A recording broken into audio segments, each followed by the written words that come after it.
तो कोई भी चेष्टा क्रीड़ा और लीला हो जाएगी। या लिए नित्य लीला के रिलेशन में लीला है, मोक्ष के रिलेशन में भी लीला है, और जो ये सर्व शुद्ध लौकिक तंत्र चल रहे हो जगत में, आदमी जी रहे और मर रहे और मर रहे और जी रहे हो, ये भी प्रवाह लीला है। पर हर चेष्टा लीला है, या व्यापक अर्थ में उसकी चेष्टा रूप क्रिया को जब हम दर्शन शास्त्र की आंखों से देखते हैं तो यह पूरी प्रक्रिया लीला करता एवं लीला का स्वरूप धारण कर अनंत कोटि ब्रह्मांड के पद और पदार्थों की सांकेतिक शक्ति को षड्विध कारक के आराओं के माध्यम से अपने केंद्र में समर्पित कर देती है। इसी तात्पर्य को प्रमाण वचन हमें इस प्रकार समझाते हैं। अब जो मैंने 6 कारक बताए, और जो 6 कारक कर्ता और क्रिया के रिलेशन में संबंध सहित पूरा को पूरा व्यवहार संपन्न कर रहे हैं, संपादन कर रहे हैं, वो की वही बात श्रीमद् भागवत के शब्द में मैंने यहाँ रख देनी है।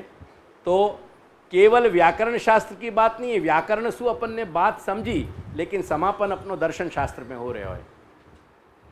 यत्र येन यतो यस्य यस्मै यद यद यदा यथा यदा स्याद इदम भगवान साक्षात प्रधान पुरुषेश्वर।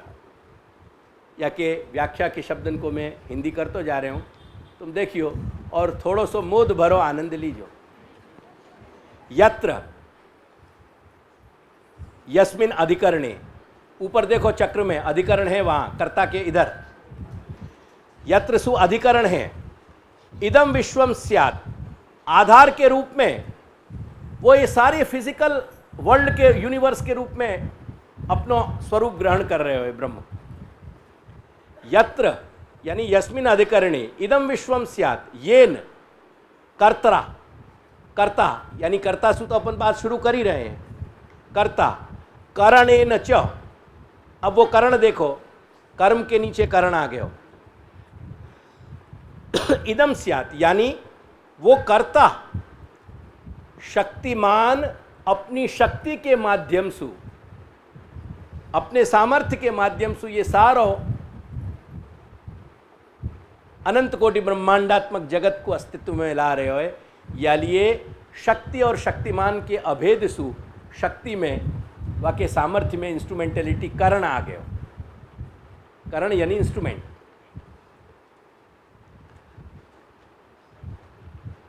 यतो वा, अब ये संपूर्ण जगत अनंत कोटि ब्रह्मांडात्मक जगत कहाँ सु आ रहे हो, तो वो अपादान है, जहाँ से कोई चीज आई। जैसे वृक्ष पैसु पत्ता गिर्यो, तो वो पत्ता कहाँ से गिर्यो, वृक्ष पैसु। ये अनंत कोटि ब्रह्मांडात्मक जगत कहाँ से उत्पन्न भयो, ब्रह्म में सु। तो वो उपादान, अपादान, उपादान कारणात् इदम स्यात् यस्य, वो जो संबंध जो कारक नहीं है परंतु संबंध के रूप में जुड़ो भयो, वो संबंध आ गयो। यत स्वामिकम इदम स्यात्, ये देयरफॉर ब्रह्म में सु उत्पन्न जो ये समस्त अनंत कोटि ब्रह्मांडात्मक सर्जन है, या को स्वामी कौन है, ब्रह्म है। या लिए या जगत को या संपूर्ण सृष्टि को और सृष्टिकर्ता को जो संबंध है, वो संबंध यहाँ यस्य सु सिद्ध हो रहे हो।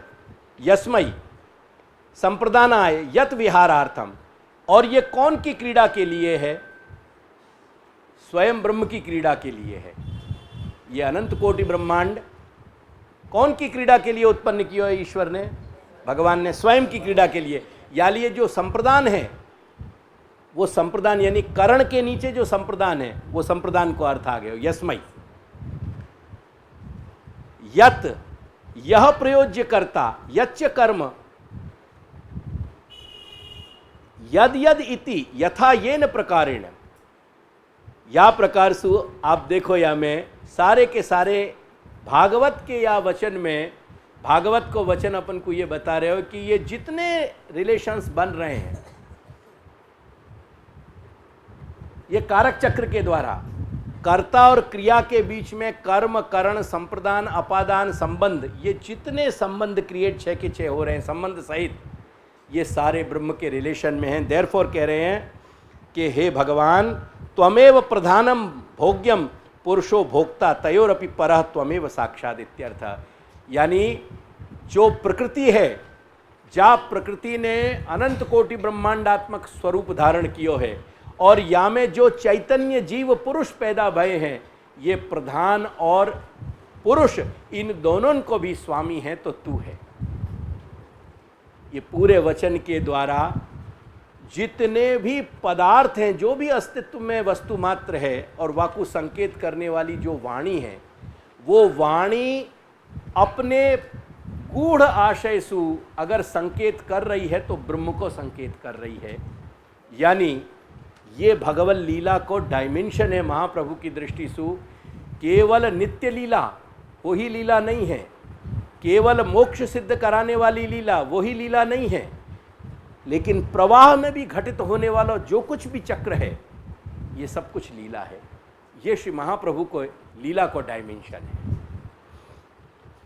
अब देखो, एक जब क्रिया घटित हो रही है, कारण क्या है कि मैं चैतन्य होकर बोलते रहूं और तुम डल होते चले जाओ तो सारा पर्पस खत्म हो जाएगा। यानी तुमको थोड़ा थोड़ा चैतन्य करते रहना जरूरी है। वो अपने गोस्वामी आचार्य में एक परंपरा है ना, जब कहीं भी पधार न होवे तो एक आवाज लग जाए, सावधान। कोई भी क्रिया के घटित होने में 3 एलिमेंट होंगे, जो मैंने दूसरे ग्राफ में क्लियर करे हैं, देख लो। वहां में 3 चीज घटित होंगे, एक कारण, एक व्यापार और एक फल। जैसे पच क्रिया है, रांधनो, भोजन, रसोई बनानी। पच क्रिया में गैस को चूल्हो या अंगीठी या ओवन एटसेट्रा, तपेली, कढ़ाई इत्यादि इत्यादि, करछी इत्यादि, ये सब कारण हैं। अब समझो कि अपन ने चोखा चढ़ाए तो चोखा को ढीला हो जाना, जाको अपन दाब के देखें, जब वो विकृतिकरण, वो व्यापार है वाको, और वो वाको फल है। और पूरी जो पकने की प्रोसेस है वो वाको व्यापार है, वाको फंक्शन है। कोई भी क्रिया, एंटायर कोई भी क्रिया घटित होगी क्रियान्वय से, वहाँ में ये 3 फंक्शन होंगे। ये समस्त आयाम कर्ता के द्वारा संपादित चेष्टा से ही जुड़कर घटित होते हैं।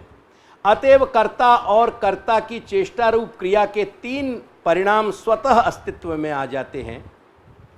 कर्ता, कर्ता की चेष्टा और इन दोनों के बीच घटित होते 3 परिणाम, कारण, व्यापार तथा फल। क्लियर? कर्ता, कर्ता की चेष्टा और वाक्य साथ घटित होने वाले कारण, व्यापार और फल, ये 3 चीज, 3 विभाजन भय।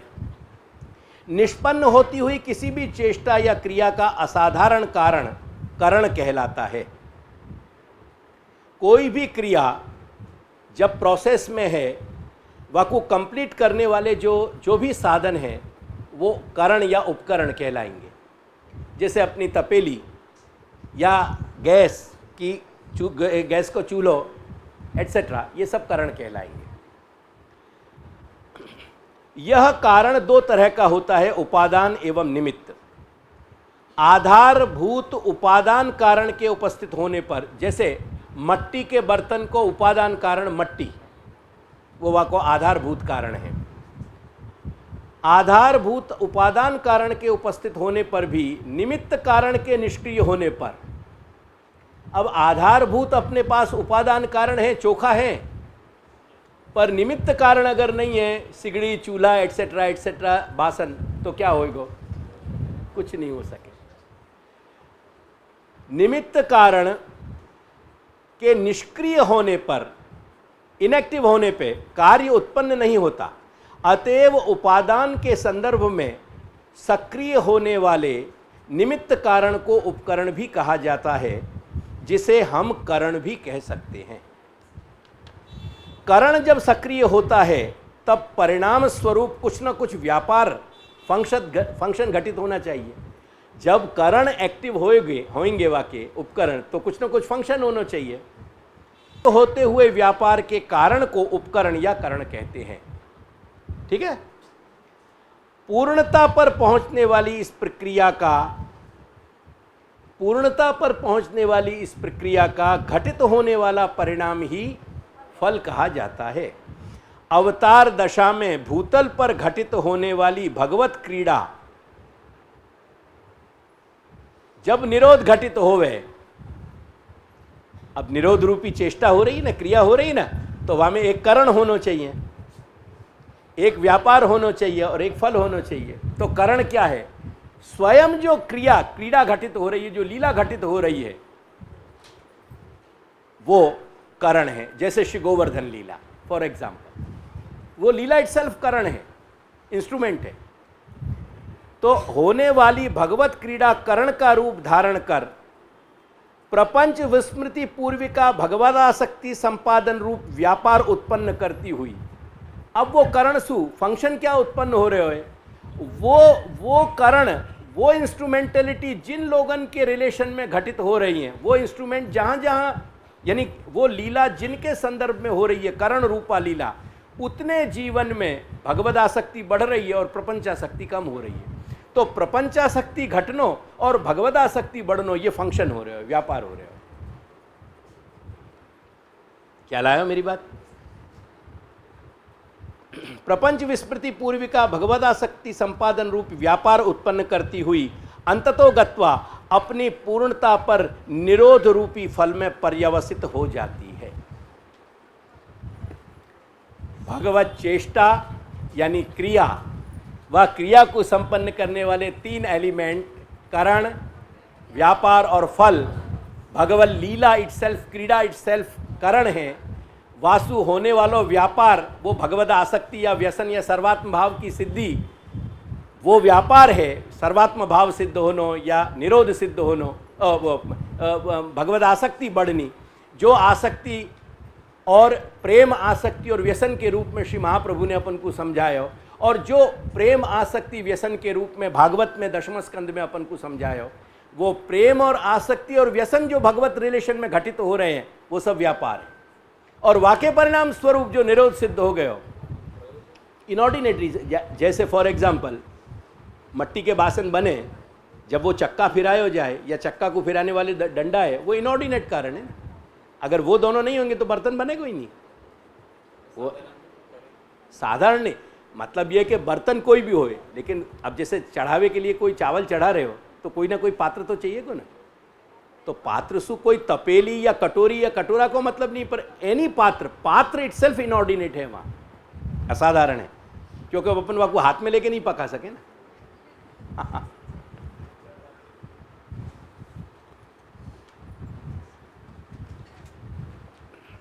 यही बात को मैंने आचार्यन के महानुभावन के शब्दन में दीनी है कि भगवान अनेक शक्ति भी ही, अपन ने निरोध को लक्षण क्या किया, तो शक्ति यानी अपने समकक्ष स्वरूप उत्पन्न करके अनेक शक्तिन के संग भूतल पे स्थिति करनो, वा को नाम निरोध है। सबसे पहले जो अपन ने लक्षण देखे, आत्मनः सह शक्ति भी, ऐसा जो शब्द है, तो भगवान अनेक शक्ति भी यानी अनेक भक्तन के संग करण रूप निरोधात्मिका, करण रूप जो निरोधात्मिका क्रीड़ा करते भय, क्रीडाम कुर्वन प्रपंच विस्मृति पूर्वक आसक्ति रूप निरोधात्मक व्यापारेण, वह व्यापारसु प्रपंचा भाव रूप फलात्मक निरोधम सेवका नाम संपादयति। आगे समझ में? भगवान अपने परमानंद स्वरूपात्मक भक्तन के सहित करण रूपा निरोधात्मिका क्रीड़ा, निरोध रूपी जो क्रीड़ा है निरोध की भूतल पे, वो क्रीड़ा करते भय प्रपंच विस्मृति पूर्वक अपने स्वरूप में आसक्ति सिद्ध कराने वालों व्यापार कराते भय अंत में प्रपंच को अभाव रूप, टोटली प्रपंच की विस्मृति होकर और भगवान में निरुद्ध हो जाएं जीव, वो फल की प्राप्ति करावें। तो करण, व्यापार और फल, ये तीनों या सिस्टम से अपन को समझ में आवे। अब यदि वाणी को प्रोसेस अपन नहीं समझें तो ये करण, व्यापार और फल की प्रक्रिया अपन को समझ में नहीं आवेगी। जो बहुत जरूरी है, लीला करण है, वहाँ में जो भगवद आसक्ति को संपादन हो रहे हो वो व्यापार है, और निरुद्ध हो जानो वो फल है, वो फल है। विविध लीलोपयोगिनी श्री कालिंदी का भूतल पर पदार्पण होना एवं उनका लीला विहारी श्री व्रजाधिप के लीला क्षेत्र व्रज में त्वरित प्रवेश हेतु दोला पालकी का अधिरोहण करना, समधिरूढ़ दोलोत्तमा, यह सब तथा भक्त और भगवान की परस्पर इंगित चेष्टाओं, परस्पर होने वाली चेष्टाओं को सागर की तरंगगत प्रगाढ़ता प्रदान करने वाली श्री यमुना के स्वरूप एवं कर्तृत्व का तात्पर्यार्थ और निगूढ़ आशय श्री विट्ठलनाथ प्रभुचरण के शब्दों में सहज ही प्रस्फुटित हो जाता है। अब यहां में जो शब्द नहीं समझ में आए हुए मुझसे पूछ लो। विविध लीलोपयोगिनी श्री कालिंदी का भूतल पर पदार्पण होना, आधिदैवक जो रवि मंडल है, यानी जो सूर्य में विराजे भय जो नारायण हैं आधिदैविक, उन नारायण के हृदय से ये प्रकट हो रही है।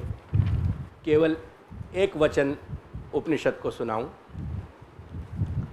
यह आदित्य तिष्ठन, जो भगवान आदित्य सूर्य में बैठो भयो है, यह आदित्य तिष्ठन आदित्याद अंतरो, जो आदित्य के अंदर बैठो भयो है, यम आदित्यो न वेद, पर वह अंदर रहे भय नारायण को, अंतर्यामी को आदित्य स्वयं सूर्य स्वयं नहीं जान रहे हो, वासु परिचित नहीं है। यस्य आदित्य शरीरम, आदित्य स्वयं क्योंकि वह वाक्य अंदर निहित है, यानी आदित्य वह को शरीर बनो भयो है। आदित्य शरीरम यह आदित्यम अंतरो यमयति, और जो आदित्य को अंदर से सारे के सारे अंतर्यामी के रूप में नियमन कर रहे हो, आदित्य को पे जो सूर्य पे डिसिप्लिन ला रहे हो, जो सूर्य को मूव कर रहे हो, जो सूर्य को गति प्रदान कर रहे हो, जो सूर्य को ऊर्जा प्रदान कर रहे हो, वो कौन है? वो अंतर विराजो भयो आदिदैविक नारायण है। आदित्यम अंतरो यमयति एषत आत्मा अंतर्यामी अमृत है, यही को नाम अंतर्यामी है। तो वो अंतर्यामी आदिदैविक जो नारायण है, वाके हृदय से निकली भई, उनके हृदय से निकली भई जो श्री कालिंदी है, वो कलिंद पर्वत पर जब श्री यमुना आई तब वह को नाम कालिंदी भयो। या लिए लीला विविध लीलोपयोगिनी श्री कालिंदी का भूतल पर पदार्पण होना, आदिदैविक नारायण में सु के हृदय में सु भूतल पे आनो, कलिंद पर्वत पे, एवं उनका लीला विहारी श्री व्रजाधिप के लीला क्षेत्र व्रज में त्वरित प्रवेश हेतु, वो कलिंद पे जब पधारी तो उनको जल्दी हती, त्वरा हती। वो त्वरा कहाँ जाने की हती? व्रज में आने की। वो त्वरित प्रवेश हेतु समधिरूढ़ दोलोत्तमा पालकी का अधिरोहण करना, यह सब तथा भक्त और भगवान की परस्पर इंगित चेष्टाओं को सागर की तरंगगत प्रगाढ़ता प्रदान करने वाली, यानी लीला में उपयोगिनी बन के और लीला को तरंगित करने वाली श्री यमुना के स्वरूप एवं कर्तृत्व का, यमुना को स्वरूप और यमुना के स्वरूप में रहो भयो जो कर्तापनो हैं, वह कर्तृत्व का तात्पर्यार्थ और निगूढ़ आशय श्री विट्ठलनाथ प्रभु चरण के शब्दों में सहज ही प्रस्फुटित हो जाता है। नमो देवी यमुने, नमो देवी यमुने, कृष्ण मिलनांतरायम, कृष्ण और मेरे बीच में जो मिलन में अंतर है, वाकु तू हर, वाकु तू दूर कर दे। निजनाथ मार्गदायिनी, हे श्री यमुना, तू मेरे निज, मेरो जो नाथ है, मेरो प्राण पृष्ठ जो है, वाको मार्ग, वाको रास्ता बताने वाली है। कुमारी कामपुरी के, जैसे तेने वाह बखत लीलास्थ जीवन में कुमारीन को जो है सो कुमारिकान को कार्य तेने पूरो कियो, ऐसे ही कुरु भक्ति रायम, मैं और कुछ भी नहीं चाह रहे हूँ, पर तेरी स्तुति के द्वारा मैं भक्ति की चाहना कर रहे हूँ। तू मेरे अपने स्तवन से प्रसन्न होके तू मुझको भक्ति दे दे। कमलावली व्यपदेश धारित श्री कृष्ण भक्त, कृष्ण युत भक्त हृदय, और जो तुमने कमल की माला धारण कर रखी है, असल में श्री यमुने वो कमल मात्र नहीं है, पर कमल के रूप में जिनके हृदय में कृष्ण विराजे भय हैं, ऐसे भक्तन को आपने धारण कर रखो है। यानी आप भक्तन को फेवर करने वाली हो, आप भक्तन को हित करने वाली हो। या लिए फाइनली कुरु भक्ति रायम, मोकु भक्ति रूपी संपत्ति दौलत दो, मोकु भक्ति रूपी निधि प्रदान करो, संपत्ति प्रदान करो। राय, रई मतलब संपत्ति, पैसा, जाकू दौलत के। मोकु दौलत चाहिए, पर कैसी दौलत चाहिए? भक्ति रूपी दौलत। सततम अतिशयत हरि भावना जात तत्सारूप्य गति गदित हृदय। हे श्री यमुना, सतत आप श्री कृष्ण के स्वरूप में तन्मय हो, या लिए वाह हरि की भावना सु आप भी तद्रूप हो गई हो। आप के यमुना नहीं हो, आप भी स्वयं श्री हरि बन चुकी हो। स्मारयसी गोप वृंद पूजित सरसम ईश वपुरानंद कंदे। हे आनंद कंदे, हे आनंद को समूह श्री यमुना, गोपी वृंद श्री स्वामिनी के द्वारा पूजित जो मनोहर कोटि कंदर्प लावण्य छटा को धारण करने वाले श्री कृष्ण को आप अपने स्वरूप की झलक से स्मरण कराओ। जब आपको देखें तो हमको अपने प्राण प्रेष्ठ की तुरंत स्मरण हमको हो जाए, स्मृति हो जाए हमको। संगता सततमिह भक्त जन ताप रहती राजसे रास रस सागरे। भक्तन को ताप हरण करके सतत हे श्री यमुना आप रास रूपी रस सागर में हमेशा सुशोभित हो रही हो, वहाँ विराज रही हो आप। या लिए हमको भी आप भगवान की उन क्रीड़ान को, उन चेष्टान को रस प्रदान। रतिम अतिशयति रस विठ्ठलस्य आशुकुरु वेणु निनाद आवाहन सरले। जा बखत वेणु को नाद शुरू भयो तो तरंग उच्छलित तरंग होती भई श्री यमुना भी एकदम शांत सरल हो गई, सीधी सपाट दौड़ने लगी रासक क्षेत्र की ओर।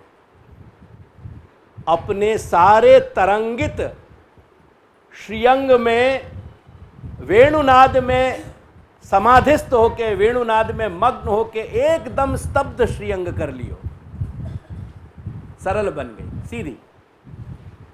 क्यों कि जितनों भी श्रीअंग में चेष्टा हो रही थी वो सारी चेष्टाएं वह वेणुनाद में पूग गई, परोवाई गई। या लिए रतिमतिशयित रस विठ्ठल से आशुकुर। या लिए हे ऐसी वेणुनाद के आवाहन में मग्न और तन्मय भई है श्री यमुना, मेरे मोकु रतिम अतिशयित, अतिशयित जो भगवान की रति स्नेह को जो रस है वह को प्रदान करके मोको भी तू मेरो भी जीवन साफल्य कर दे।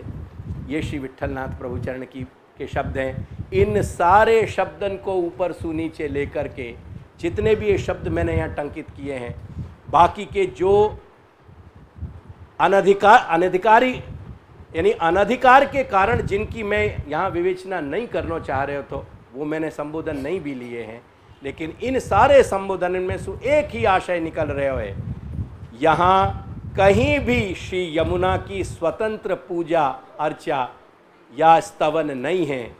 ये जो भी स्तुति है वो भक्ति के प्रार्थना के लिए है, भक्ति अंगभूत है। यह बात को मत भूलियो। जा क्षण यह बात को भूल जाओगे, न श्री यमुना प्रसन्न होगी, न श्री महाप्रभु प्रसन्न होंगे और न श्री प्रभु प्रसन्न होंगे।